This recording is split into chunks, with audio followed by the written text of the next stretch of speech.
अब बेटा मेरी भी 100 रुपए की पेमेंट कर दो इनको। एक्सक्यूज मी, मैं आपको जानती भी नहीं हूँ, आपकी पेमेंट मैं क्यों करूँगी? अब बेटा अभी के लिए ना आप इन्हें पेमेंट कर दो, क्योंकि मैं अपना वॉलेट लाना भूल गई हूँ। और वैसे भी अगर तुम मुझे जानती नहीं तो क्या हो गया, पेमेंट तो कर ही सकती हो ना, मैं तुम्हें बाद में दे दूंगी पैसे। मैं ना अच्छे से जानती हूँ तुम जैसे लोगों को। आजकल के स्कैम्स तो बहुत ज्यादा चले हुए हैं। कोई सोचेगा दिखने में ठीक ठाक लग रही है, 150 रुपए लेके कहाँ ही जाएगी, लेकिन मैं ना पढ़ी लिखी हूँ, तुम्हारे स्कैम्स में आने वाली नहीं हूँ। बेटा तुम गलत समझ रही हो, मैं अपना वॉलेट लाना भूल गई हूँ, इसीलिए तुम्हें कह रही हूँ कि इन्हें पैसे कर दो। और वैसे भी बेटा विश्वास नाम की भी कोई चीज होती है, और मैं तुम्हारी माँ की उम्र की हूँ, मैं तुम्हारे 100 रुपए लेके कहाँ जाऊंगी। आंटी ज्ञान पेलने की जरूरत तो है नहीं, और अगर ऐसी भीख मांगनी है ना तो कटोरा लेके बाहर खड़ी हो जाओ, और जितने पैसे इकट्ठे हो इसे आकर दे देना। ये कैसे बात कर रही हो तुम? तुम्हें तो बिल्कुल भी बात करने की तमीज नहीं है कि बड़ों से किस तरीके से बात की जाती है। जी नहीं है मुझ में तमीज बात करने की, ये मेरा नेचर है और मैं ऐसे ही बात करती हूँ। बेटा कल को तुम्हारी शादी होगी तो तुम अपने ससुराल वालों से भी इस तरीके से ही बात करोगी? हाँ, ऐसी ही बात करूंगी मैं अपने इन-लॉज से भी, और अपने सास ससुर को जूतों की नोक के नीचे रखूंगी। कितना रूड बिहेवियर है तुम्हारा, कितनी बदतमीजी से बड़ों से बात करती हो तुम।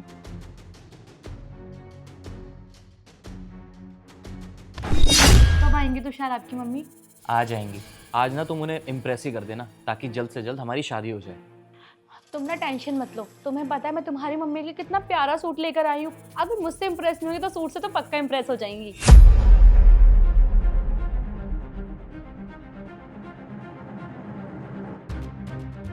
ये बुढ़िया,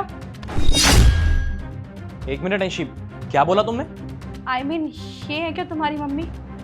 हाँ ये मेरी मम्मी है, लेकिन तुम इन्हें पहले से कैसे जानती हो?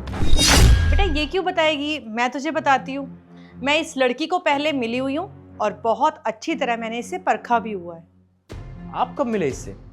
तुम्हें याद है ना बेटा, एक बार तुमने मुझे इस लड़की की फोटो दिखाई थी, तब से ही मैंने ठान लिया था कि इस लड़की की इंक्वायरी तो मैं करवा के ही रहूँगी। और तभी मैंने इसका टेस्ट लिया, क्योंकि मेरे मन में था कि आजकल की लड़कियां अंदर से कुछ और होती हैं और बाहर से कुछ और होती हैं। देखो बेटा, मुझे मॉडर्न बहू जरूर चाहिए थी, क्योंकि आजकल सब मॉडर्न ही है, मॉडर्न कपड़े पहनते हैं, मुझे कोई दिक्कत नहीं है। पर मॉडर्न होने के साथ साथ उसके अंदर संस्कार भी होने चाहिए। मुझे वो लड़की चाहिए थी जो अपने माँ बाप की इज्जत करती हो और अपने सास ससुर की भी। बस बेटा इसीलिए मैंने इसका छोटा सा इम्तिहान लिया और उस इम्तिहान में ये फेल हो गई। वैसे बेटा तुम्हें उस दिन पता था ना कि मैं भिखारन नहीं हूँ, फिर भी तुमने मेरी हेल्प करने से मना कर दिया। और वैसे भी तुमने मुझे क्या बोला था कि तुम अपने सास ससुर को अपनी जूती के नीचे रखोगी। क्या तुम्हारे संस्कार यही हैं? तुमने कितनी बदतमीजी की थी उस दिन मेरे साथ। और जब मैंने उस दिन तुम्हें बदतमीजी करते हुए देखा था ना, मैंने तभी अपने मन में ठान लिया था, तुम तो मेरे घर की बहू कभी बन ही नहीं सकती हो और मेरा बेटा तुमसे कभी शादी नहीं करेगा। Aunty ji, I am extremely sorry. मुझे नहीं पता था कि आप तुषार की मम्मी हो, वरना मैं कभी भी आपके साथ इतना गलत बिहेवियर नहीं करती। तुम तो बहुत चालू निकली। जब तुम्हें ये पता चला कि मैं इसकी मदर हूँ तो आप मुझसे माफी मांग रही हो, और वहीं अगर आपको नहीं पता था कि मैं इसकी मदर नहीं हूँ तो आपने मेरी बेइज्जती करी।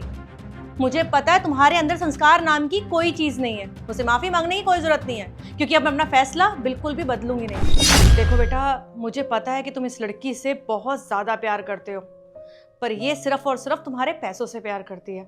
देखो बेटा, अगर तुम इससे शादी करोगे ना तो तुम जिंदगी भर भी खुश नहीं रह पाओगे, क्योंकि जो लड़की किसी की मदद नहीं कर सकती वो तुम्हारी माँ की रिस्पेक्ट क्या करेगी। देखो बेटा, ये प्यार व्यार ना बस थोड़े टाइम का होता है। मैं तुम्हें तुम्हारी जिंदगी बर्बाद नहीं करने दूंगी। तुम इस लड़की से शादी बिल्कुल भी नहीं करोगे। शेना, आपकी बातों में नहीं आने वाला। ये प्यार करता है मुझसे, आपने कह दिया कि मुझसे शादी नहीं करेगा, ये आपकी बात थोड़ी मान लेगा। हाँ, मैं तुमसे शादी नहीं करूँगा। तुम मुझे बस 6 महीने पहले मिली हो, और ये मेरी माँ है, मुझे पाल पोस के बड़ा किया है इन्होंने, और मैं इनकी बात नहीं टाल सकता। और इनको ना इंसान की परख बहुत अच्छे से आती है, हम दोनों से ज़्यादा एक्सपीरियंस है इन्हें। और अगर मेरी माँ ने ये फैसला ले लिया है तो आखिरी फैसला भी यही होगा। तुषार, तुम ये क्या कर रहे हो?